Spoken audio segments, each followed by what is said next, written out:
to another episode of the Red Arrow Health and Wellness Podcast. I'm your host, Marco, with my unusually tan co-host, Jessica. How's it going, Jessica? Good.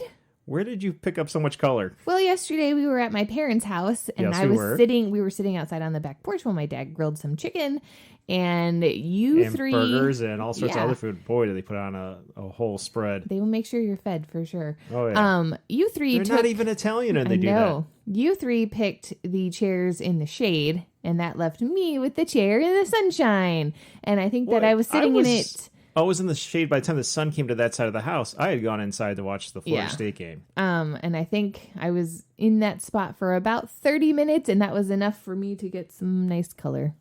Yesterday, it was quite pink yesterday. So well, you're not pink anymore. You've got a tan. That's so rare for you. It is. It's weird, but it's it's nice because it's the end of the summer, so it's nice just to be in time for fall.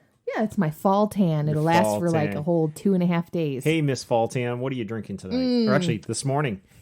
I am having ice water with lemon lime Mio in it. Ooh, anything else in there? No. Why not?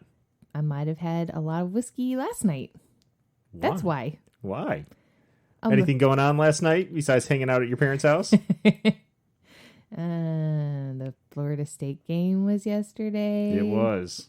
Yeah. So, pulling back the curtain a bit, we are recording this on Labor Day on a Monday, so you didn't have work. I didn't have work. Yay! Let's record this. Last night, we were up very late for the Florida State-Notre Dame football game, which by the time this posts, it'll be long ancient history. All the talking heads have done all their commentary on the game. Oh, I will say, as a Florida State alum, as a Florida State fan, I have not had a Florida State game like that where it just caused the adrenaline to go on the edge of my seat, nail biter like that in quite a while. Usually it's like, well, I'll watch for a while until we're completely blown out, and then it's like, well, okay, I'll go find something else to do, or the kids are making noise, they can turn on cartoons or something. That was, and even when we were down by 18, I'm like, well, maybe, I don't know, there's a lot of time left. Some might say, even when it's the third quarter and it's 4th and 2, maybe you shouldn't go for it on your own 30, or ice your own kicker. Yeah, it wasn't pretty, but it was entertaining and it was fun. And we were up late. The whole family was up late. Yep. Cheering on the Seminoles. Sure. Yeah. What the kids were. I had kid 4 in my lap. What are you drinking over there? Coffee. What's in your coffee? Sugar-free simple syrup with I have a chocolate, hazelnut, and caramel mixed in. And that's it. So nothing fun over there for you either? Nothing fun because I got to do today. There's yard work. It's draft week for the hockey league. So, of course, that's a whole week of build-up and work for me. And on top of all the prep work that goes into it, there's the stupid questions that come in. Like, back when I taught, when we teach undergrads, it's like, and especially coaching young kids, it's always ask. There's no such thing as a stupid question, but as you get to the upper, like junior, senior level and graduate level, you do tell the students there is such thing as a stupid question. It's one you should already know the answer to. And the stupid questions are coming in where people are asking questions. It's like, I know you get my emails because you reply to them and comment at them. That question's been answered like 3 times in my emails in the past month. And along from the rink owner and everyone, like, is registration open yet? As you're like about the sign up process for the kids, it's all on the same website. Mm-hmm. It's like, oh, you got to be kidding me. And then going on and on, I'm like, you should change that website and that sign up form. It's like, I don't work at the rink. I volunteer my time. Mm-hmm. But yeah, I'll get right on that, and especially draft week. Or are draft blocks allowed? Oh, I could go into it, and actually we'll probably do an episode about being commissioned another time, but I don't want to suck up time on this. Cheers! Cheers! Yay! There's not a good segue away from that. There's not. I might be a little moody yet from I got so many Notre Dame fans in my family, and like my mom talking smack and. Yeah, you said by the time this posts, everyone will have forgotten about it, except for Notre Dame people. They will continue to rub it in our faces. I didn't say they'd for the rest forget of about the it, but the talking heads and most people had said their piece in their recap on the game, so it won't be topical. But yes, we'll be hearing about this for the years to come because years to come. My sister went to Notre Dame. My other sister's husband went to Notre Dame. We have lots of friends that went to Notre Dame. My parents wrote lots of checks to Notre Dame and have been Notre Dame fans, those pesky Catholics, for a long time. And then there's you and me who are Florida State alums, and we've got other friends, lots of friends who are Florida State alums. We have some other houses of split loyalty, like Kid One's godmother. Yep. Went to St. Mary's across the street from Notre Dame, so essentially Notre Dame. And her husband went to Florida State. Yeah. Definitely a house divided. Definitely a house divided. Of course, Kid One's godfather went to Florida State. Yep. So good times. Good times. Yay. All right, let me sip my coffee. Well, because we run the risk of like being crabby today, because we were up late and we're tired and old, and yeah, you're doing a little pin chance. And also because our team lost. I don't give a about that. I know you don't. But actually, it was a great game. I mean, an unranked team took the number 9 team in the country deep, and you're already getting bored. So let's just dive into our topic. We're going to do some segue music, but we got a fun topic, a family-friendly topic. Jessica, in addition to being a board-certified behavior analyst with a CV a mile long, Yeah. Yep. and having a very low certification number that makes everyone, it's like having the license plate number 1. Or Okay, it's not that low. what's your phone number? Well, it's like 2 digits, Jesus Christ. And that's how the behavior analysts at your company treat you, because they're all like 12 years old. Yeah. I mean, we are at the They're age now where babies. everybody's like, if they're younger than us, they're 12. So, but aside from that, you got a side hustle you've been doing for quite a while. You're a photographer. You're a very good photographer. You've got great skills. Unfortunately, these days, because the behavior analysis work and we've got 4 kids, things have gotten so busy, you've actually put your photography work on hiatus. Yes. And have had to turn down senior clients who are coming back like, yeah, we'll get Jessica Tomasi to do our photos. And you just I can't do it. can't do it. And not only is it's not just the time for the photo shoot, but the post editing work you do, the cleanup. I mean, I don't know any other local photographers looking at their photos who will take the time to not only remove people in the background, because you don't want somebody from, Indiana and a moo and some sort of weird bikini and smoking a cigarette in the back of your senior photos, but like you remove the debris that washes up on the beach. I do. I don't like to see all the crap in the sand. I want it to be nice and pretty and clean for my clients, because these are pictures they're going to have forever, and I want them to be the best that they can be. So I spend a significant amount of time photoshopping things in or photoshopping things out. Yeah. But it is time consuming. That's the thing. Like, there's all of the time spent prepping the client before the actual photo shoot. We're picking out outfits. We're discussing locations. I'm talking about hair and makeup and things to do in the coming days before, like start applying chapstick for the 2 weeks before your photo shoot, so that I am not having to edit out little flakes of skin on your lips, things like that. And then there's the actual photo shoot, which can be anywhere from an hour to 2 hours long, or longer, depending on how well it's going or how badly it's going. I don't know. And then there's at least 40 hours afterwards where I am photoshopping and cleaning things up and making those photos nice and gorgeous for my clients. So lots and lots of time that I don't have right now, because I'm working anywhere between 10 to 12 hour days at work. And then I come home and I want to be with you. I want to be with our kids. And it just doesn't leave time for photography right now. And that is sad. It's sad. It's sad. It's sad. Actually, it is sad. Yeah. Are you doing our Christmas photos this year? I am. Well, that's our topic for tonight. We're going to do a photography topic. Woohoo! So this is going to be a very Jessica-centric episode, because as you've gone on hiatus, I become the bad photographer in the family with my photos. They're not all They're not. Most of my camera ones are. Now, if I really, really try, I have an eye. Yeah. And I've had training both through many art classes and then engineering and graphic design classes. But I don't have the skill set to manipulate the devices like you do.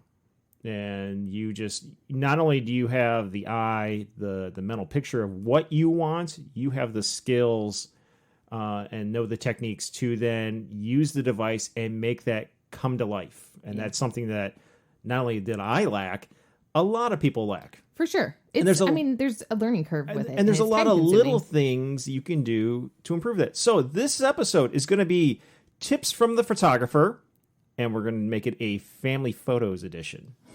So let's play some segue music and we'll dive into it.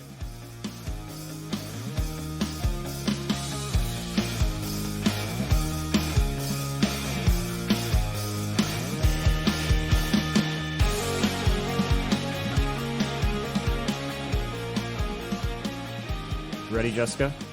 Ready. So tonight we've got 2 top 10 lists, all family photo related, from a professional photographer. We're going to do top 10 tips for picking locations for family photos, which is a major part of the battle because that's your backdrop. Yep. And then we're also going to do top 10 tips for better photos. Yes.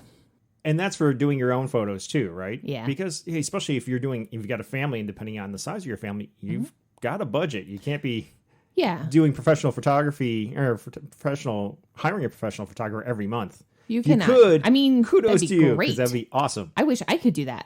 I cannot. But it's a kind of DIY hacks. Absolutely. I mean, so you can get all those photos all the time. Mm-hmm.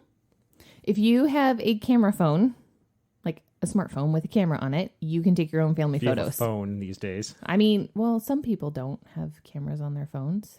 But the majority of people with a cell phone these days have a camera on it. Mm-hmm. And they're getting really good. They are. Yeah. You can do lots of amazing things. And the prints will actually turn out really well from just a camera phone picture. So awesome. Sweet. Mm-hmm. And we should probably put in here at some points. We'll just do it right now. I mean, not only are you a professional photographer, albeit on hiatus within the past few months, but you specialize in natural light photography. So you don't have the studio with all the lights cooking your clients and everything. You go out in the world. You work with the natural light that's there, the sunlight as it's coming through the trees or the grasses or whatever, or bouncing off the buildings. You handle what the world throws at you. You're not going out with giant strobes and flash bulbs and everything and augmenting it. It's what's there. Yep. So just putting that in there. But let's start out with the locations because, location. Absolutely. It makes the photo just as interesting as the people in it and what they're wearing and how they're posing and all that fun stuff and everything you do with the camera.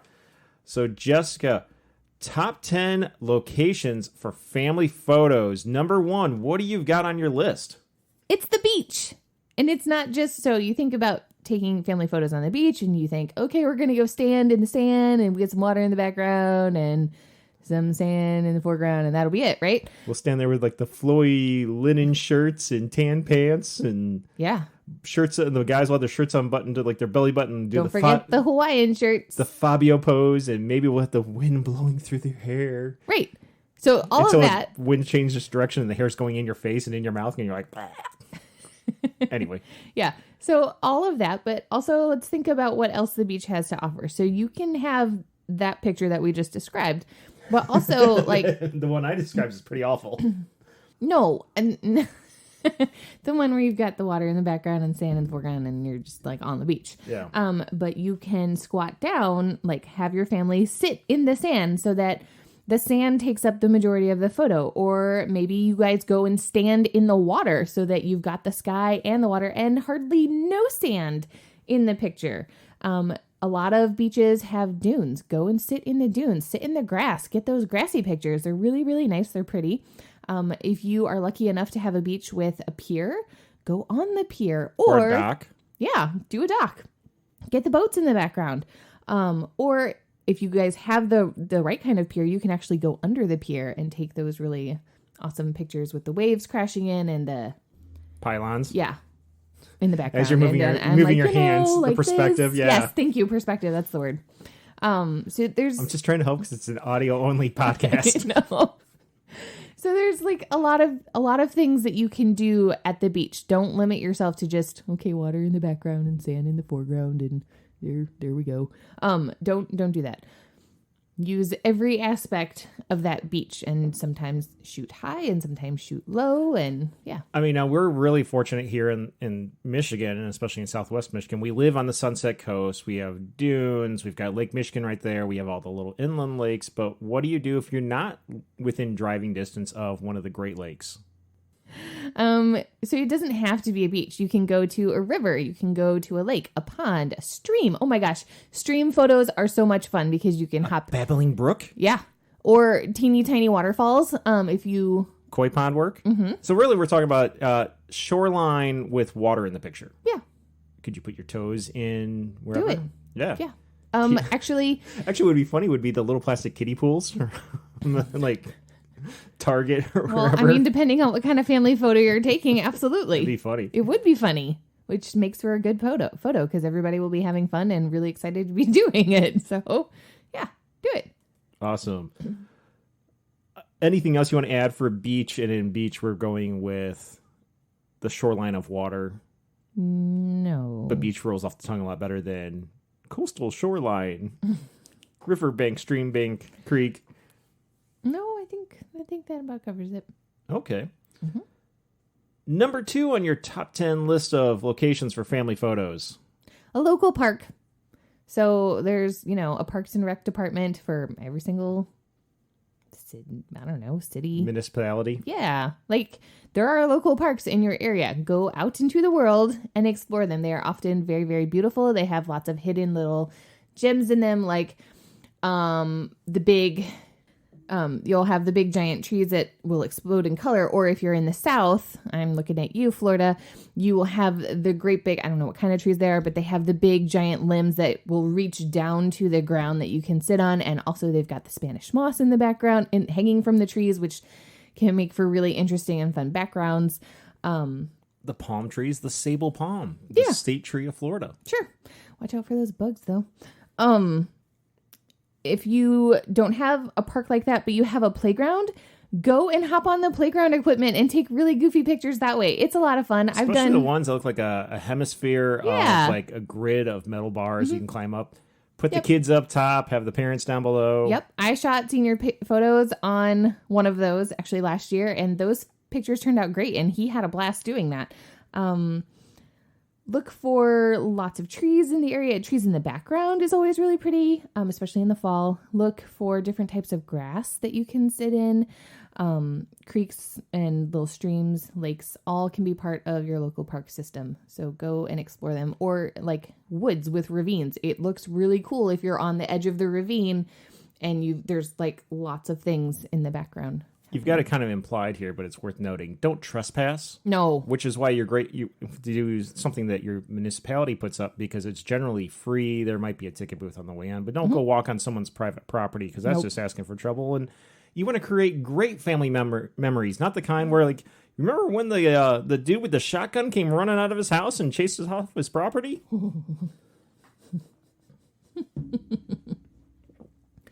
Also, with taking photos at parks right now, a big trend in photography is to like have your hands out and then you're blowing confetti or something because it looks pretty cool in the photos. Don't do that in the local parks. And if you're going to do that, please stay and pick up your confetti because what's winding up happening is the people that are in charge of the parks are getting very upset by all of the litter and they're actually closing parks to photographers throughout the country. So please be respectful of what you're doing in those parks or any of these locations, rather. Handheld dustbuster or something. Yeah, or you can actually make your own confetti out of leaves. Ooh, so get like a little natural. Yep, get a little hole punch and punch out a bunch of little circles out of leaves and then blow those. And then you don't have to worry about cleaning it up because it's leaf matter. It's going to be fine. Great activity for the kids to get them more involved and more invested in the process and also, probably more interested in the actual photo shoot. Works on fine motor skills, so that's fun too. Yeah. Mm-hmm. When you were listing off all the local parks and everything, does that also, I am assuming, apply to botanical gardens? Absolutely. You might have to pay a fee, but if you are just taking photos of your own family with like a cell phone or something, you probably won't have to.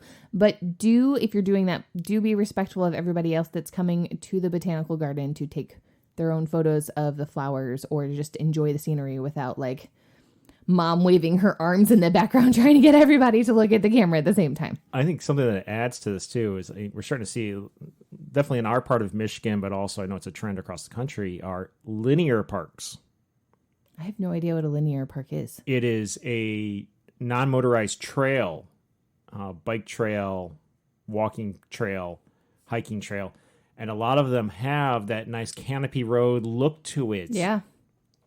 So it creates the depth in the photo where you're in the foreground and it just goes on behind you. Yeah. And especially if you catch it when the leaves are changing color and everything. Oh, it'll be gorgeous. Gorgeous. Or everything's in bloom. And yeah. So that was number 2. Number 3. Fall trees. Like, it's the Did quintessential. I just spoil that one for you? I'm not paying attention to the notes you left me. It's totally fine. It's a nice little segue. Okay. But really, the quintessential family photos is fall trees, right? You get the pretty colors in the background. You get to wear the jewel tones in your pictures.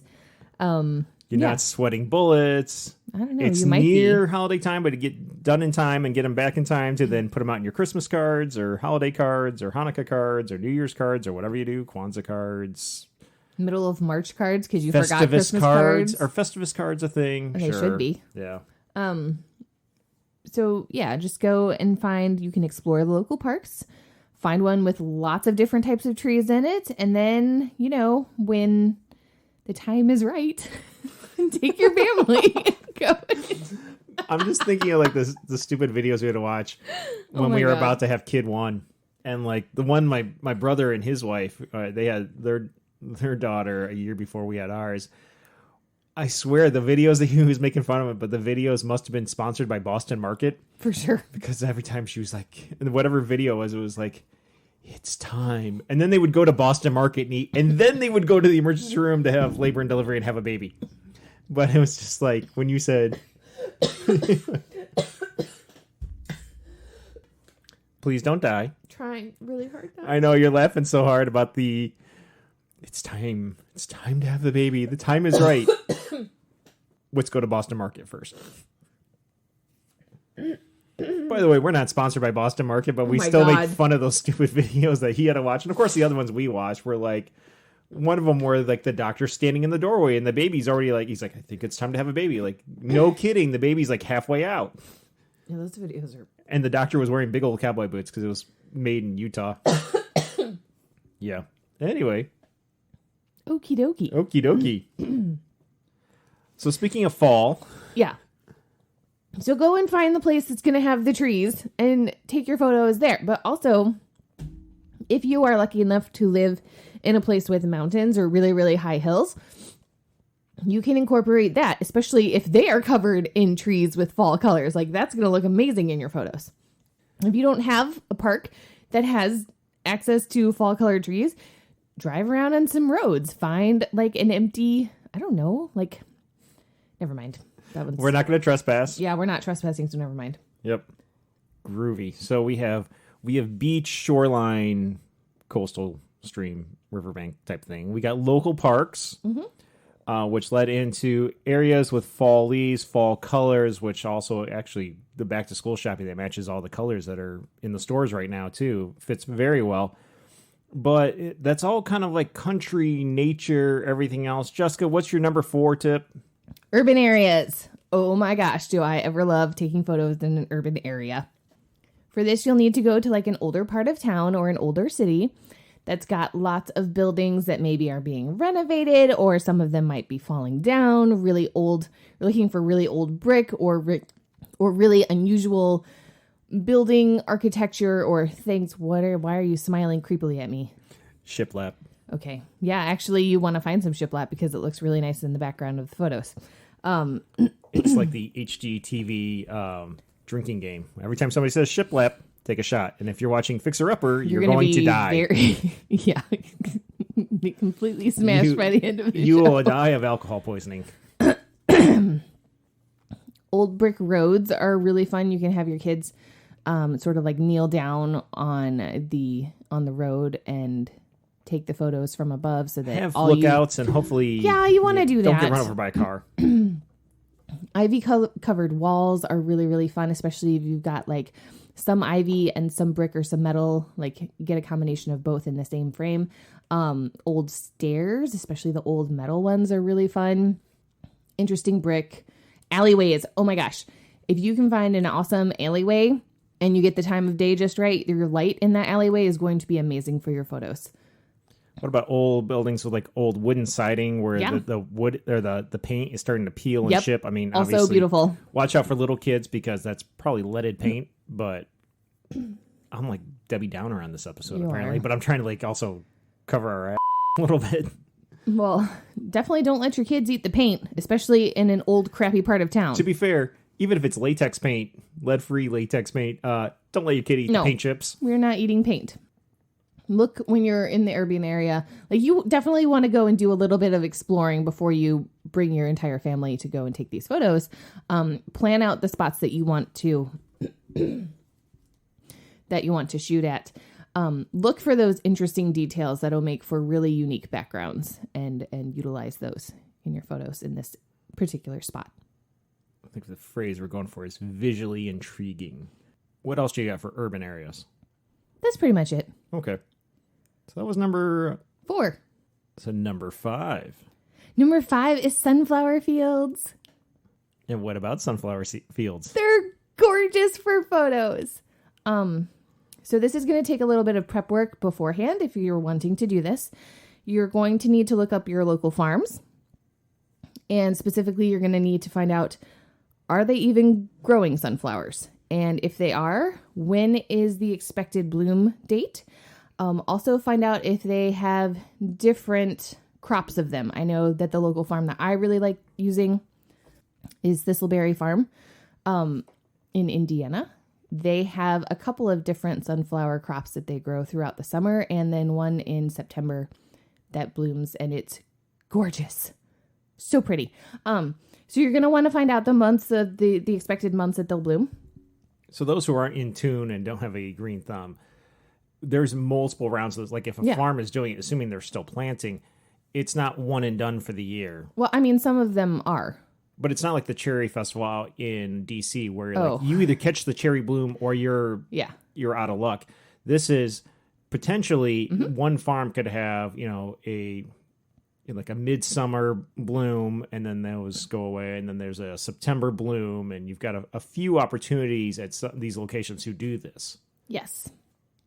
Also, when you're scouting out potential farms for this, you need to find out about their entrance fees. If there's a fee for taking pictures, and you're going to want to take sunflowers home because they're fun and they look great inside of houses on your kitchen tables and whatnot. Well, you're going to want some for a prop too, for your photo. Absolutely you are. So find out what the fee is for cutting stalks, and also the hours of operation, because not all of them are open sunrise to sunset. So you want to make sure you are aware of that as well. Also, no trespassing. Pay to get into the farm. Don't just show up and decide, oh, there's some pretty sunflowers, I'm just going to snap a few photos. Like, don't do that. The farmers get really upset about it. Don't piss off the farmers. Say a little tangent about farmers. Like, I grew up, my grandpa had a farm, and so I understand it. I appreciate everything they go through, but I got into a kind of new guilty pleasure. So Jeremy Clarkson, who was Top Gear, the original Top Gear from England, the guys who go and do goofy car things around the world, and they did Grand Tour on Amazon when they left the BBC thing. He's got this sideshow. He had bought a farm, I guess, in 2008, and he decided his guy who ran it for him was retiring. He's like, I can do this. I can run the farm. But it's a great insight of all that farmers go into, all the money they have to invest, all the planning. And then they also have to hope that weather works out and everything else works out, and then trying to get a return on their investment. Mm-hmm. And the whole point of this tangent is, these farmers are growing this as a business. Yes. Don't just go and take advantage of them going, oh, it's out in nature. No, it is a farm. You wouldn't walk into a factory and go, give me a free car off the GM assembly line. Don't walk out on the farm going, give me free access. I want to take photos in front of this, and I want to grab product that they're growing. Don't do that. So anyway, that was all I had to say about that.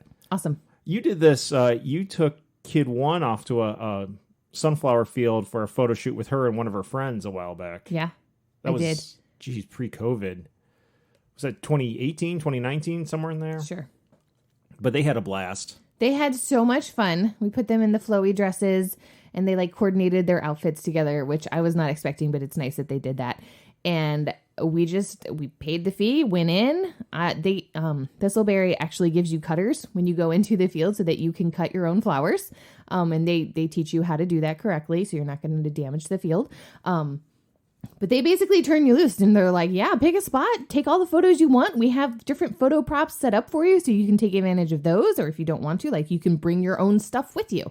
So I had like a wooden stool that I had the girls use for posing, and I had my reflector and all of my gear and everything. And it was a lot of fun. And those pictures turned out amazing. You had awesome light that night. One of my favorite photos from that shoot, though, is Kid 1 holding a sunflower in front of her face, and her eyes are peeking out from behind it. Mm-hmm.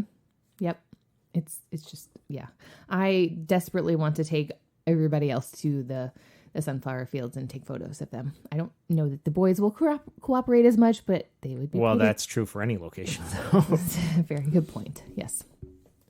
Anything else on sunflower fields? I don't think so. Cool. All right, we're halfway through our top 10 list of tips on locations. So number 6. Number 6 sort of goes along with the sunflower fields, but it's a little bit different. Orchard, vineyards, and hops farms. Hops. Again, do not trespass. Get permission from the farmers before you go and take photos in their fields, because they will be seriously pissed at you if you do it without permission. Don't do that. So orchards. You can take your photos in the spring because they have the rows and rows of gorgeous trees that are going to have those pretty springtime blossoms. And they look amazing in family photos.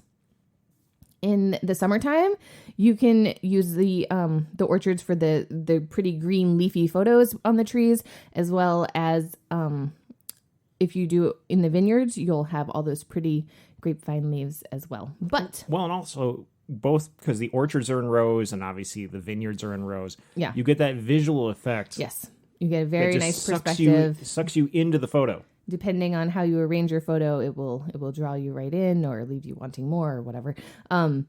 If you are doing this in the fall, you'll want to go to the vineyard in the fall because then you get the grapes in the photos. Don't eat the fruit. Plus, it smells amazing. Yep. Same thing in the fall at the orchards. Often, if you've got apple orchards, you're going to have apples galore in the fall. Actually, going while you're apple picking and taking family photos during that is lots of fun. Can make for a really fun memory as well as great photos. But again, plus you go home with apples. Yeah. Make sure that you're not eating them there, though, and you're paying for whatever it is that you might want to take home. And then hops look really cool when they're all filled in and leafy and they're coming down in their V, and you can frame things very nicely that way. For people who don't know, hops it's an ingredient when you're making beer, sometimes also for cider, other things. And it grows on these vines. And usually what they do is it looks almost like a giant telephone pole or a caber that they've put into the ground. They run wires across the top, and this vine goes high up into the air. And so they're growing on these vines vertically, almost like, think about like a vineyard, grapevines on steroids. Now, like 20 feet in the air? Yeah. Yeah. Instead of being a grapevine, which the posts are only up to about waist level, maybe mid chest on a taller one. And they come by and they pull them off, and then they pull off these they almost look like little tiny pine cones. And then they'll shred them and compact them, and they put them in the beer. It was a natural preservative way back when, and it adds flavor. And if you like IPAs, they're loaded up with hops. We like saying hops because of super bad. Super bad. There's lots of hops. We've got a lot of hops farms around us, and they're really cool to look at, and they make for a great background. Just make sure you get permission before you go pose in front of them. Exactly. This is also great. One, it's great for family photos, but let's say you're a couple without kids and you love some beer. Yeah. There you go. If you're at a wine couple, go stand in front of the grapes. You're a beer couple, go stand in front of the hops. Take props. Use beer them. steins. Exactly. Take beer steins. Take, I don't know. Lederhosen. I would say take beer, but if you're doing your own family photos, probably should use apple juice in place of beer so beer. That you can. Yeah, that's gross. It's a beer slushie. Okay. Anyways, the point is take props to your locations to really bring the whole thing together. Oh my God. If you do the Lederhosen with the, what is it? The little Swiss Miss hot chocolate outfit, really, which is like beer fest. But you can get it. There's your Oktoberfest photo in front of the hops. Mm-hmm. Yep. Hops. Totally fun. Yeah. Jessica, what is number 7 on your top 10 tips for locations for family photos? It's bridges. I love a good bridge in a photo. I really do. There's lots of like funky old bridges that are hiding in forests here in our area. And I like, honestly, there's a lot of covered bridges, but even like little ones, right? Yeah. I like stomping off into the forest and like coming upon these bridges. And I think that that's a really fun thing to do. And I also like taking my kids and putting them on these bridges, assuming that they're safe. I test it first before I stick my children on it or anywhere near it because I don't want anyone to get hurt. But I like incorporating those into the photos. If you have a newer bridge, a lot of them, there are some newer bridges that have really like big curves to them because they go up. Vertical curves. Yes. I mean, because there are ones that have lateral curves too. That are those really are pretty cool too. There is a walkway where that happens in a neighboring town. We were down in Greenville, South Carolina, visiting friends once, and it was a cool walking bridge, but also it had kind of it had a curve to it. Yeah. A lateral curve versus the vertical curve of a hump. Yep. You can incorporate those curvatures into your photo depending on how you arrange your frame, your settings for everything. Also, if you're lucky enough to live in... What are some examples of that you could do? So you can put them down low and have the curve in the background. You can put them up on top of the curve and have the foreground being mostly a bridge, so your eye leads up to it.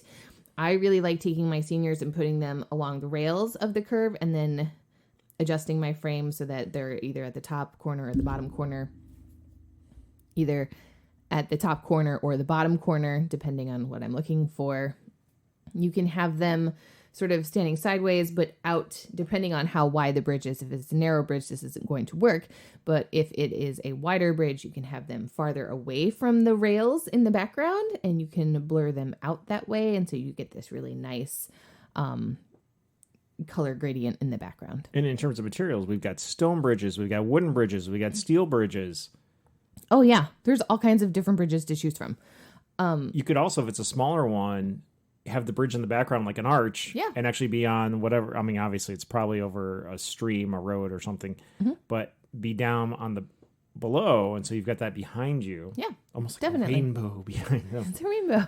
That would be cool. A rainbow of earth tones. Yes. You can, if you are lucky enough to live in an area where there are covered bridges, like think Beetlejuice, the bridge that they fall off of, or bridges of Madison County. But I like Beetlejuice, so that's the example I'm going with. Take advantage of those because, again, depending on the time of day, you can have really, really gorgeous light filtering through those bridges. You want to take advantage of that. Also, they just look really cool in photos. Well, and depending on how it's set up, it also gives you a tunnel. Exactly. So you can play with the light with that. Yep. Lots you can do with bridges. Something to keep in mind with bridges. Often train tracks will be involved with bridges. I cannot stress this enough. Do not ever take photos on train tracks. Never, ever, ever. Caveat on that. If they're not active trailer tracks, like if they're not connected to anything. Talking about the decommissioned train tracks. Yeah, those are the perfect ones to do it on. Absolutely. But if they're live train tracks, just don't do it. Don't do that. It's not worth the risk. Both the financial risk, because if a police officer sees what you're doing, you will get hit with a fine. Also, God forbid something terrible happens, like your foot gets stuck in the tracks and you can't get it out, and here comes a train. Like, this is something that happens every single year. You can Google fatalities during photo shoots on train tracks. You'll get a good amount of stories, and it's not worth it. Fortunately, there are places, if you were just dead set on, no pun intended there, on having those railroad photos, there are locations around the country where they've decommissioned the line and they've got a few, like 100 yards to a quarter mile or something of railroad tracks that are there that are just not connected to anything on either end. Mm-hmm. You can then get your railroad photos without any hope of a actual train running you over. But do you really need to? It's awfully cliched at this point. At this point, it is. Use your imagination. Find something better than railroad tracks for that perspective. Find bridges. Find bridges. That's right. Find bridges. And if you don't want to do bridges, Jess, what is number 8 on your list? Graffiti walls. Woo! Find a good... So this ties along with the urban areas, because probably if you're going for a graffiti wall, you're going to be in a more urban area. Maybe. Bigger city. Well, I cannot think of any graffiti walls in our tiny little podunk You've town. never seen graffiti on the side of a barn? Here? No. Oh, well, you need to get out and ride your bike more this summer. Too late now. Summer's over. Anyway, graffiti walls. And it doesn't have to be Banksy art. No. There's a lot of talented artists that have been commissioned to paint gorgeous graffiti walls or just like funky colors on walls or sayings or whatever. I don't know. Find something that's appealing to you and incorporate that into your photo. You'll want to do a little bit of research before like trekking off to do this because you want to know what colors are in your graffiti wall that you'll be using. And you want to make sure that your outfit choices do not clash with the colors in that graffiti wall. Otherwise, it's going to make for a very busy and very unappealing photo. But at the same time, you also don't want to match to the point where you're blending in like camouflage. You don't want to do that complementary either. colors. Mm-hmm. Also, with your graffiti walls, you are going to want to take advantage of your depth of field and maybe practice blurring out that background a little bit so that everything is not so bold and in your face, plus people and outfit choices. Yeah. So on the topic of outfits and everything, if you're doing a graffiti wall, would you recommend more of solids versus prints? I would, just because I would have an easier time doing that. But if you're... And then you get the contrast because the busyness is in the background and not everything. Yes. Yep. Cool.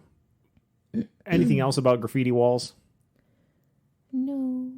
Don't paint on the graffiti walls. Don't create your own unless you own unless it's your property. If it's your property, knock yourself out. But don't start tagging buildings just so you can do your family photos. No, don't do that. Also, don't destroy somebody else's art. Jessica, number 9. Local landmarks.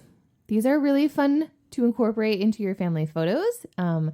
They give you a visual representation of the area that your family is from, or maybe the area that your family is on vacation at. So like we live in Michigan, and one of the biggest landmarks here is the Mackinac Bridge. There's a lot of places when you're near the bridge that you can pull off the road and stop and take a family photo and get that bridge in the background. I was going to say, closer to home, we've got lighthouses. Actually, we're lucky in our town, we have 2 lighthouses on the North Pier. Yep. So you want to incorporate that into the photo. You can put it in the background and put your family in the foreground. And it doesn't have to be like you standing right next to it to incorporate it. It can be in the background. But it is there for the viewer of your photo to see. And you can say, oh, yeah, that's the lighthouse in St. Joe, Michigan. Or that's the Mackinac Bridge. That's so cool. You're in South Bend. You get the Golden Dome on Notre Dame's campus or Touchdown Jesus. If you're in the UP up at Michigan Tech, obviously you'd want to go up to the Quincy Mine in Hancock, Michigan. Mm-hmm. And that's their known landmark up there. There's all sorts of landmarks all over the place. So just think about the area that you're in and what you want to have be part of the story of your photo and get it in there somehow. So Fishtown up in the Leland Peninsula, or Frankenmuth if you're trying to go for that Bavarian Oktoberfest kind of feel. Whatever. You really like that theme. That is the theme tonight. But, there's something in every little town, every location. I mean, every part of the country, every part of the world, there is something special locally. Absolutely. Use it. Yeah. Okay. And on this top 10 list of tips for locations, what is number 10? Your own house. Really? Yeah, seriously. Incorporate your own house into your family photos. There is no guarantee that you're going to continue living in the same house forever. People move, they get new jobs, they have to relocate. Or upsize, downsize. Absolutely. Whatever. Like it's not laterally move across town to something the same size. Maybe you grew up in the same house your entire childhood and teen years and your parents still live there. But maybe next year is the year where they decide it's time for us to have a smaller house. We are selling this big family home that we've had for 30 some odd years and we're moving to a tiny apartment. Like you and your family are going to miss that house. So incorporate it into your family photos. Tiny house living and went, to hell with this. It's either get something bigger or get divorced. Right. I want to see that reality show. Okay. But like you can have it in the background. Maybe you are super into your yard and you do a lot of landscaping throughout the year and it's gorgeous. Stick your kids in the middle of that and take their pictures there so you can show it off to everybody and say, this is my favorite rock in the whole yard. Aren't my kids cute sitting piled up on top of it or something? I don't know. Whatever it is, or maybe you're really into gardening and you have a beautiful collection of different colors of hydrangeas and you really want to show them off. A tree that explodes in color every autumn. Oh yeah, we had that Japanese maple in our house, in the front of our house in Virginia, and it was one of my favorite things to photograph our kids by every fall because it turned into a fiery red bunch of gorgeousness, and it even the dogwood nicely. that was in our yard in Virginia, which looked beautiful, photographed very well, stunk to high heaven. Good grief! Yep, Yeah. It did. But it was pretty. It was pretty. As long as it's not a scratch and sniff photo. Yeah, just use what's around. Use what's on your property. Mm-hmm. Yep. Hey, but as they say in the infomercials, but wait, there's more. You've got 2 bonus items on this top 10 list. I do. So, Jessica, what is number 11 on your top 10 list? Number 11 is actually a photo booth setup. So you can make this as complicated or as easy as possible, or as complicated as you want. Make this as complicated or as easy as you want. You can use a blank white wall in your house. You can buy like a white sheet and hang it from a curtain rod. You can get white fabric from the local fabric Does it store have and use to it be as white? a background. Can you do black or gray or use whatever blue? color you want. A solid color is probably going to work best, but whatever tickles your fancy. Or if you are like me and you've dabbled in indoor photography and you have access, use a seamless sheet of photo paper and a background stand. It's a little bit more pricey to do it that way, but editing wise, it's easier.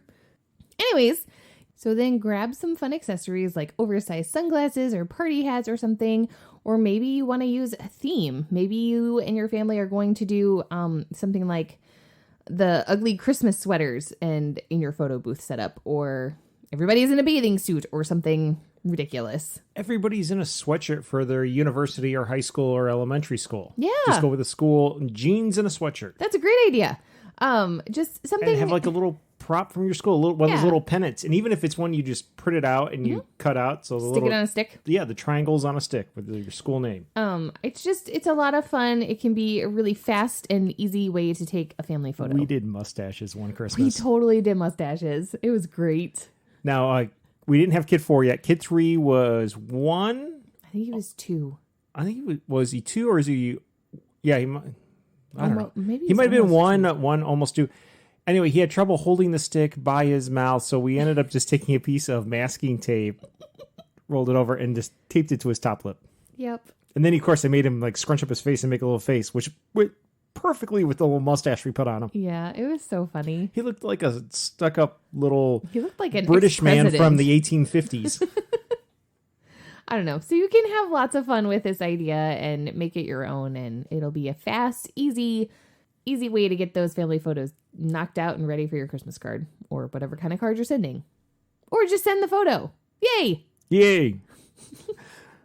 What's your other bonus item? Okay, Jeez, you're getting hungry over Yeah. here. It's like the last episode, it was like stomach growls all through the whole Sorry. thing, and this one, it's picking up. My last one is not necessarily a specific location, but it is a very specific type of photography. And that is silhouettes. So for this, you are going to need a bright background, and you're going to need to Bright color, bright light. you're going to want more of a brighter lit background. So think standing on top of a hill in front of an open sky. And you're going to want it to be fairly bright. So if you did a sunset, you want the sun setting behind you? Yeah, actually, yeah. Or if you go in the middle of the daytime, you'll be able to So the expose for the sky. Photographer is shooting into those Yes. light source. Yep. Mhm. Okay. You're going to expose for the sky so that it's nice and bright. What? Sorry, it's been a long day, so. And then you're going to underexpose your subjects so that they turn a black shadowy color. You don't want to be able to see their faces or the type of clothing that they're wearing or anything. You're just looking for the shape of the person. You know, with the way sensors are getting on camera phones or cell phones and everything, is there anything in post-production you can do to help it along if those details are still showing up? So if you're taking this on your phone, which you absolutely can do, you're going to want to go into your photo album area, and you'll click on the picture you're using, and then you'll click the edit button. This is on an iPhone. I'm just going to walk you through it. So once you hit the edit button, you'll see all these little circles. And it's got an auto, and then it's got an exposure and a brilliance, and et cetera, et cetera. So you'll see those little circles with all of the edit buttons. You'll want to bump up your exposure for the background, and it should darken your foreground of your subject. Your brilliance, you want to... Oh, I didn't play with that. Your contrast, you'll want to pull that all the way up to the end, to the right side. Your brightness, you're going to pull that down. Your shadows, you're going to pull that all the way down to the left side. And your highlights are also going to be pulled all the way down to your left side. And so is the brilliance. That'll be pulled all the way to the left side. That should sort of brighten the background and really darken the foreground of your image. You can fuss with it and get it just right for your liking. But yeah, you can absolutely do that on an iPhone. The fun thing about doing silhouettes is that you can all vogue your little hearts out and strike a pose, and you just get the shape of your subjects. So you can form hearts with your arms, and you can spell words with body letters. The YMCA? You can totally do the YMCA. Whatever you can think of, you can make happen with shapes and shadows. Get creative. You could spell your last name. You could totally do that. It's great fun. I love a good silhouette once a year, so... Awesome. So that's your top 10 with 2 bonuses for tips for locations for family photos. Mm-hmm. All right. That's your first list. Woohoo! Let's do the second list. Okay. All right. How are you doing over there? My throat's getting a little froggy. A little froggy. I don't usually Well, let's run through this one. It's another top 10 list. Top 10 tips for better photos. Yes. So in addition to location, and keep saying location 12, so you get 12 of them. These are your top 10 tips for better photos in general, in addition to just location. Yeah. Jessica, what is number 1 on these top 10 tips so that you can have these awesome photos of your family? Number 1 is coordinating outfits, coordinating colors, not matching. Okay. You do not want to all be wearing white shirts with blue jeans. You don't all want to be wearing khakis with white shirts, because what's going to happen... We don't want the family uniform? No, because what's going to happen is you're all going to stand close together, and you're going to look like a giant white blob with a brown bottom half with a bunch of heads sticking out and arms going all over the place. It could be a blue bottom half if you're wearing jeans. Right, it could be blue. We have a family photo where everybody was supposed to wear blue.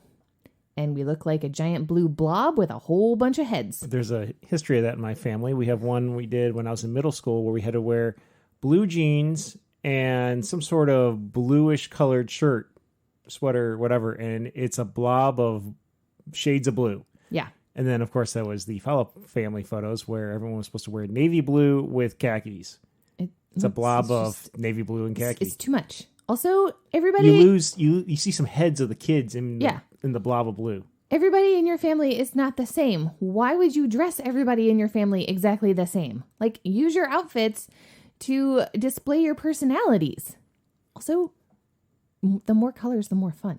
Yeah, but don't go crazy No, with it. you don't want to go crazy. You don't want to be the one kid wearing neon yellow while everyone else is wearing earth tones. Yeah, so what I really like telling my clients is if they're a family of 4, maybe you've got a younger... whatever the youngest child is, pick out a sort of statement piece for them. So let's say it's a girl, because it's easier with girls. There's lots of printed dresses in the world.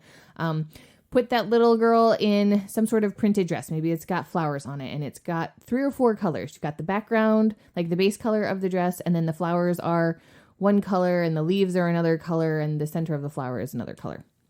You can then take that dress and pull those colors that are in that dress out, and maybe your son is wearing a navy shirt to go with whatever is happening in there, and your husband is wearing a yellow shirt, and maybe you're wearing a maroon dress or something. I don't know. Somebody else is wearing the green that ties into the dress. Exactly. Yeah. But you're pulling the colors that's in that printed fabric out, and that is what everybody is wearing. And your outfits are going to just flow together so nicely.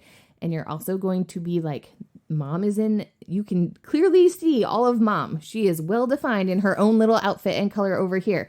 Meanwhile, dad is also well defined in his very own color and outfit over here.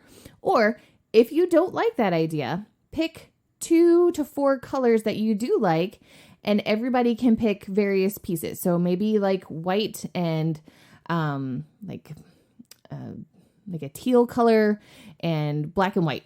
Everybody can pick those colors and find things that match, and your picture will be nice and cohesive. But you definitely just say keep them within the same palette. Yeah. Earth tones. Everybody earth tones. Yep. Or everybody pastels. Or Yeah. everybody Crayola box of 8. Yeah. Yeah. Mm-hmm. Okay. Or everybody neon if you want to recreate the late 80s. Mm-hmm. Another thing to keep in mind with your family photo outfit choices, don't wear shirts with giant logos. Don't wear shirts or any sort of clothing with like a catchphrase on it or something, because what's going to happen is Frankie says relax. You're going to date your photos for starters, but also if you are wearing an obnoxious logo, that is what your eye is going to be drawn to first in that picture. It's not going to be all of your cute smiling faces. It is going to be, oh, look at that giant swoosh on his shirt. Check it out. They're sponsored by Under Armour or Ralph Lauren. Oh my God. The little polo dude is getting bigger and bigger. Yeah. So just be aware of that sort of thing. Also, you probably don't want to have somebody wearing polka dots and another person wearing a gigantic plaid and stick them right next to each other. When was the last time you saw somebody wearing either Echo or Fubu? Are they still in business? I have no idea. It used to be, it was everywhere. You saw that Rhino from Echo. Jesus Christ. And you would see the Fubu gear. Yeah. What was it? 08 was the number that went with it or something? I don't know. I haven't seen it in forever. And we're all happy about that. But you see a lot more Puma and Adidas now. Right. Yeah. It's something I tell my clients. It's something to keep in mind, especially if you're going for that timeless family photo look. Big giant logos are generally not part of that. So. But if you want to date it... have at it. There you go. Or if your thing really is like, we're going to wear all the logo gear we have for our family photo and everybody's doing it, then it could be like a funny thing. But in general, you are going to want to avoid doing that. Okay. Mm-hmm. Is that it for coordinating outfits? One more tiny thing about outfits. When you're picking things to wear, make sure that you are picking clothing that is comfortable for you to be in, because there's nothing worse than showing up. Isn't that number 2 on your list? No. It's on the version I got. Oops. Yeah, never mind. Well, just roll with it. Okay, but so number 1 is coordinating outfits, and number 2 is comfy. Is wearing comfy clothing that you can move in. There is nothing worse than like picking this amazing outfit and then you put it on to go to your photo shoot and you get there and you're like, oh God, I have to have my stomach sucked in this whole time to make this shirt lay flat, and like. How many times have we had really kids, stiff fabric, and it's just kids who had it? We're like, you have to wear your dress shoes for this photo, and they're so uncomfortable that the kid is just making this grimace. Mm-hmm. They're just in pain, and it shows through in the photo. Your discomfort is absolutely going to shine through. So make sure you're trying on those clothing pieces beforehand, and you're moving. Like strike a pose, go run around your room, do something, and make sure that it moves well. Vogue, whatever. All right. There's not much more to say though. I mean, comfy clothes is comfy clothes, and test it out. So item number 3 then on your top 10 list for better family photos. Fill the frame of your photo. Do not go to a gorgeous park and put your family right here, and then the rest of the picture is like doing all scenery. Kinds of hand movements. I know. Here. Okay, so you're going to want to get close to your subject. Okay, you don't want to be shooting from so far back that you can't see anybody's face. That's too far. Unless your goal is to take a landscape photo, in which case take your family out and then do that later.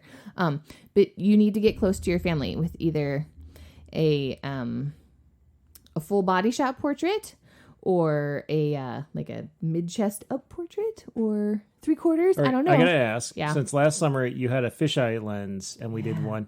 And relatively speaking, compared to your other photos you do and your other family portraits you've done for us, that one is a lot more scenery in it with the sky and the sand It is. That was a very specific look that I was going for. I realize that, and I'm not making fun of you, but I'm not criticizing you, but just pointing out that, especially since I think I've already posted it on our Instagram before, so, you're giving this advice, and if someone comes across and going, what the hell, lady? But that doesn't tie in. So here's your chance to explain yourself.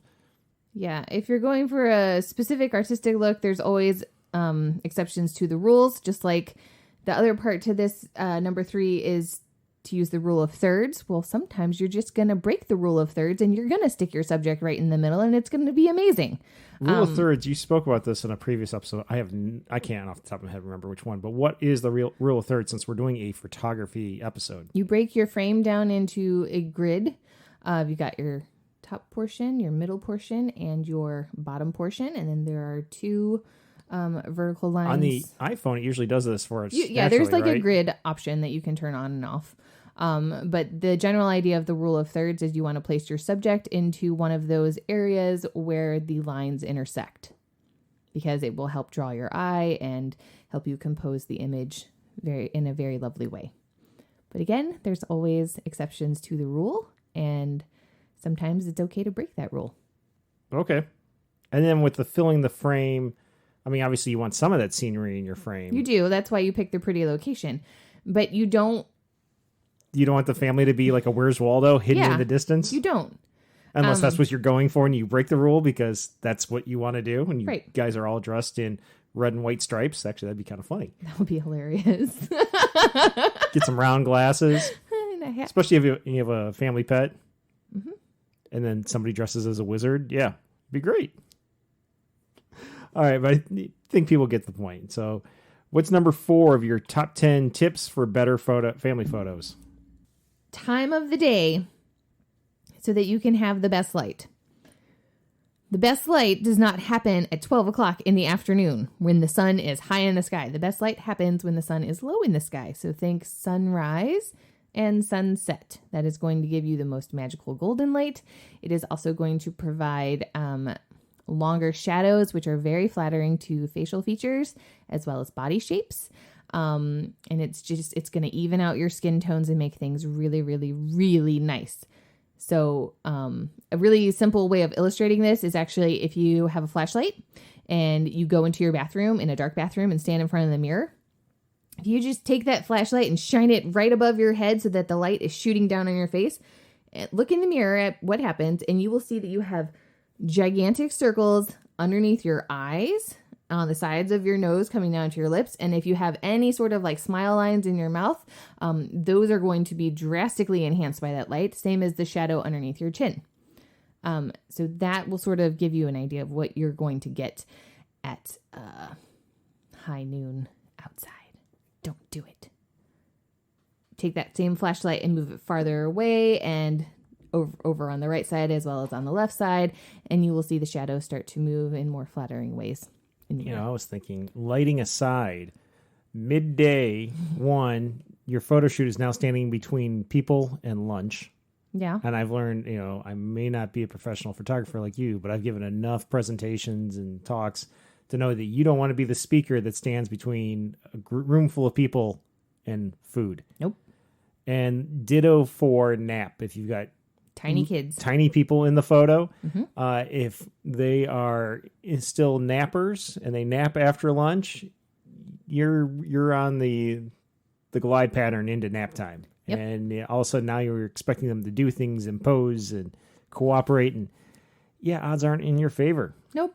Well then, we live on the Sunset Coast, and we've done lots of sunset photos, and you've done plenty with your clients, but also with the family and the cross-country team. But we also experimented, and we did sunrise photos so that the sun was coming up over the dunes, illuminating us, but also illuminating the lake, the lighthouses behind us, and we were looking at the sun, whereas the sunset one, and plus it was more forgiving because as we went on, the sun just went higher and higher, and obviously it was less... less ideal. But when we do sunset ones, you're shooting into the sun. Yeah.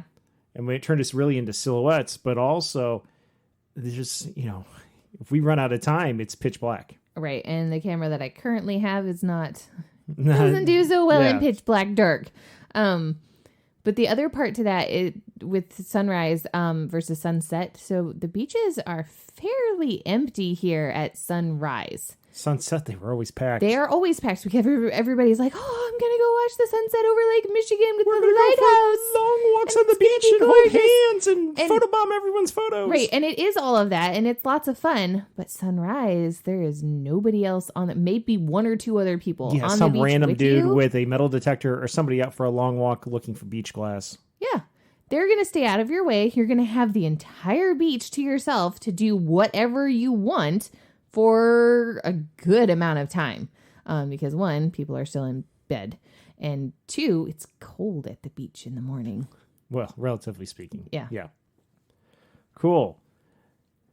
Okay. Number 5, though, on this top 10 list for better family photos. Jessica, what is your number 5 tip? The placement of your subject in relation to the light.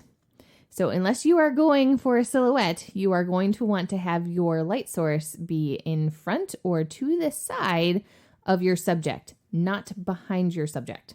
So this is behind the photographer. You want to have the sun camera. behind the photographer so that your subjects are very well lit.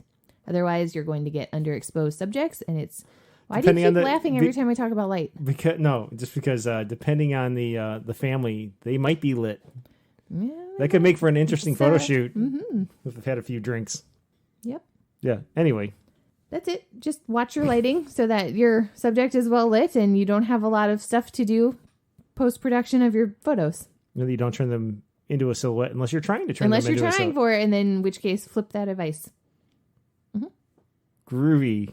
Number 6. Check the weather like a fiend leading up to the week of your... Check the weather nonstop the week of your photo shoot, especially the couple of days beforehand, because I know here our weather changes drastically every hour, it seems. And leading up to it, it'll say, oh, Saturday, it's going to rain, it's going to rain, it's going to rain. But maybe Friday afternoon, oh, just kidding, it's not going to rain anymore on Saturday. Or I've definitely going to want to look at that hourly forecast and not just for the day. I've had it be the case where I was going to take senior photos, this kid on a farm at sunset, and leading up, it was great. And then 45 minutes before it was time to go to the farm, it started raining. And I was like, okay, it's going to pass. It's going to pass. I was staring at the radar and I was like, it looks like it's going to pass. And then it was 10 minutes before, and I finally called his mom and I said, you know what? It's not going to happen. I can't take my camera out in this rain. We need to reschedule. And that sucked. But we had a cross-country one where we were pushing our luck. But the nice thing about it was we got the angry clouds coming across the lake at us. Mm-hmm. But when it started raining, it's like you squeezed in a few more shots, and then it's like, let's get the hell out of here before the lightning shows up. Oh, yeah. That was on the pier. Yeah. And it had the angry waves coming in. Those were cool. Yep. Crashing up, not overly... we were within the area with the guardrail, so we were relatively safe. And there were a lot of adults present, too. But we had the waves coming in, but also you could see those clouds on the horizon and where the front was, and it just made for more dramatic photos. Mm-hmm. But we were definitely in the cars and out of there before the lightning was striking around us. For sure. We want to. And I was standing behind you with my app going, where are the lightning strikes? We were treating it just like it was a track or cross-country practice. So when it's within 5 miles, we're done and we're out of here. Mm-hmm. You definitely become an amateur meteorologist. Oh, for sure. Yep. Same thing with temperatures. Temperatures can change drastically hour to hour. So, and especially if you're doing this in the fall because you want to take advantage of those pretty fall colors, please pay attention to the weather, because there is nothing worse than having a family show up to take pictures and they're freezing their butts off because it is 20 degrees now. The sun is shining beautifully, but it's 20 degrees and everybody's cold and miserable. Sucks. Number 7. Okay, number 7. Use a tripod or enlist extra family members to shoot your photos. So if you have like an SLR camera or a DSLR camera, maybe you have a tripod to go with it. Or even if you have a point and shoot camera, maybe you have a tiny tripod to go with it. Maybe for your cell phone, you got a little tripod. Yeah, I have got a holder. Yeah. Or you could use a selfie stick and have a really fun perspective with your photos that way. If you don't have a tripod and you don't want to enlist another family member, take a look around your environment and see what is naturally occurring that you can prop your camera up on or set it on top so that it can shoot at you so that you can be in the photos as Tablet holders work great for phones too. Yep. If none of that is available and you have a family member who is not going to be in your photos, or you have a friend who is pretty handy with a camera or a phone camera, bring them along and have them shoot for you with a little bit of direction from you of what you want. How do you get yourself into all of our family photos? I have Lots a tripod. of Photoshop? I have a tripod. No, I don't do that. I have a tripod and I have a remote that I can attach to my camera. And when we use cell phones, and even when we do our photos before every episode that we record down here, we either use the selfie stick with the remote or we just put the timer on it. Yeah. In fact, it never fails. Usually at Christmas, the batteries in the remote, your remote, if your nice camera, are dead because we haven't used it since Christmas photo season ended right around Thanksgiving. And then we get to Christmas and it's like, okay, you set it up, you get everything right. All right, hang on to the remote and it's dead. So then you just do the time delay where you push the button and run over and get into the shot. Yeah. And it works on smartphones, do it too. Absolutely. So you don't need the super expensive camera to get a nice looking family photo. Nope. Now, obviously, look, the photo you took on your cell phone is not going to compare to something done by a professional. But if you want a decent DIY photo, you can definitely make a really nice looking DIY photo, but it's still a DIY photo and not a professional one. Yep. But it was free. Yeah. And you have the satisfaction of having created it yourself. I made this. Yeah. Yeah. I did this. Yeah. It looks amazing because of me. Number 8, Jessica. Get those emotions flowing. Make everybody cry ahead of time? Yeah, actually. No, prompts and jokes. So what I mean by that is you don't want to just all be standing together and going, cheers at the camera. You can do that. It's fun for a little bit. But also you want to see genuine emotion in your photos. And one of the best ways that I have for getting my clients to do this is I will throw prompts at them and I will say something like, okay, I'm going to pose you the way I want you and you're not going to move, but you are going to turn and look at the person that is the answer to this question. And I will say something like, who has the stinkiest feet in your family? And usually the kids will all go towards dad. And then I'll say, who takes the longest to get ready? And all the kids will giggle and they'll stare at mom or big sister or something like that. And depending on, you know your family best, so you can throw in any kind of prompts that are guaranteed that they'll find funny or that suit your family dynamics. But it is going to make some serious giggles happen. And some of the questions that you can throw can be pretty hilarious. And sometimes the answers are unexpected. Like, whose farts are most likely silent but deadly? Yeah. Things like that. You can also throw in like sentimental ones, especially if you're maybe taking a father-son picture or mother-daughter picture. Maybe the person behind the camera says something like, okay, put your foreheads together and I want you to look each other in the eye and think about the time when your mom comforted you the most, or something along those lines. And you'll usually get pretty doughy looks in your teary-eyed. Yeah, they can be very sweet. They can also be very silly and funny. It just depends on what you're going for in your Didn't images. you do one once, like put your foreheads together and you go to like the husband, I want you to lick her nose? No. So what it's something like, it's similar to that, but I like to pose the mom and the dad together because it's nice to have like pictures of the couples themselves versus just like family with kids, because you were not always family with kids. You were a couple once. That's how you got the kids. Exactly. We don't need to explain that on the podcast. I like to pose them closely, and then I will tell Dad, I will whisper in Dad's ear, and I will say, I want you to draw a shape on your wife's cheek with your nose. It can be any shape in the world. But it's always the same shape. They always pick the same shape. But I don't tell them which shape to pick, but they will then draw it on their wife's cheek. And usually the wife thinks it's hilarious, especially once she figures out what her husband is drawing. And you get some very, very cute pictures of them really close together. And then you get the wife laughing, and it's fun. And usually the dad will wind up laughing too. So it's a winner. Mm-hmm. It's a winner? It's a winner. Or it's a wiener? It's always a wiener. Always. I never ask. It's just you can tell. Well, yeah, you can see the movement of the face. Like, no, it's not that. It's more of the like reaction. The reaction, because it starts off really puzzled, and then it dawns on them, and then they just break down in hysterics, and it's so funny. So yeah, that's one of my go-tos. Anything else to get those emotions and get the sillies going?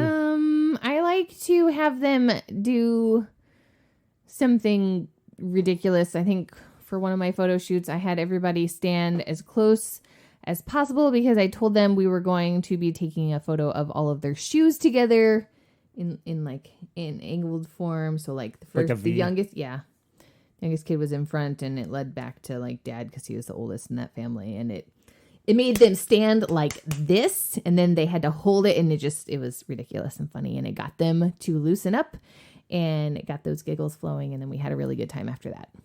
Nice. Mm-hmm. Any other ones, or that's it for this? I think that's all I'm going to share. All right. Then number 9 on this top 10 list for better family photos. Move your bodies. Don't just stand in one place. Don't stand perfectly straight. Like, you are going to want to embrace your family. You're going to want to shuffle around. You maybe, what I really like doing with my families, and I give them this direction, I think we've done it too, is we'll have a kid on each arm, and then the kids will spin into us into a giant hug. And the spinning is really fun. It gets the kids laughing. Mom and dad are thrown off balance, so they start laughing too, and then you wind up in a big hug all together, and that's when you take the photo. Aw. Yeah. But the point is, you're not just standing still. You are moving around. You're having fun, and that translates well into photos. Cool. Mm-hmm. All right. Number 10 on this top 10 tips for better family photos. Jessica, what is number 10? The last one. It's edit your photos. You can take a picture and it is fine. You can then take, especially on your phone, you can then take the same just fine picture and you can go into edit and you can play with the contrast and the brightness and the levels and all of these really fun things and the saturation of the colors and the vibrance. And you can take that just fine picture and make it really, really nice. So like I said, there's built-in editing tools in the iPhones. I'm sure there's something similar on Androids. We just don't have them, so I don't know about them. But there's also a ton of photo editing apps that you can get. So there's and tutorials for everything up the wazoo. Absolutely. There's Photoshop Express and Photoshop Fix and PicTapGo. That is one of my favorite ones. There's Pro Camera and there's Snapseed. And those are just some that I have on my phone because I enjoy using them and I like the outcomes that I've gotten with them. I'm sure there's a million more that you can choose from. Easily. But the point is you don't just settle for whatever your camera says, okay, this is the picture and here it is. And that's that. Go in and tweak it so that you're popping those colors and you're darkening that contrast. Or maybe you really like light and airy. So you'll want to increase your exposure and up your brilliance and things like that. So yeah, play with it until you get the look that you are looking for. Yay. Hey, what are we doing for our photos this year? I have no idea. We're all going to dress up like mermaids. Ugh. We will be revisiting this then. I assume we're not doing these photos in September. So we got time to think about it. Yeah. Something to send out this year. We'll do something fun. Maybe we'll recreate a scene from A Christmas Story. Christmas Vacation.